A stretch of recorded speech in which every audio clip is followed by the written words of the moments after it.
Hello there, I'm Jonathan Griffiths. I'm the Director of Social Services and Housing at Pembrokeshire County Council.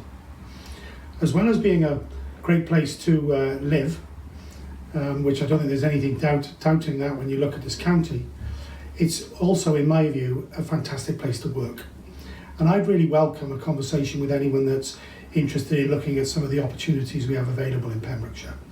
You'd really be joining a well-established team and a team that's looking towards the future and new ways of working as we emerge into the true reality of prevention and early intervention models with our community, working with third sector partners, with health partners, and more importantly with members of the community. So we want practice that's innovative, that looks at things differently, that looks to the future, and we very much want to work in different ways. So I'd really welcome people who would have those sorts of skills moving forward, and it would be great to hear from you.